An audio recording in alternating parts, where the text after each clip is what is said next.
నేనే మార్గమై ఉన్నాను, నేనే సత్యం, నేనే జీవం. ఆల్ఫాని కూడా నేనే, ఒమేగాని కూడా నేనే, ఆది అంతం నేనే.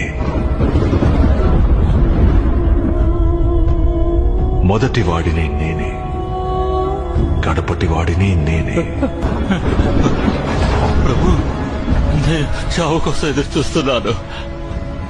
ఇకపై మరణం ఉండదు, దుఃఖం ఉండదు, ఏడుపు ఉండదు, చింత ఉండదు.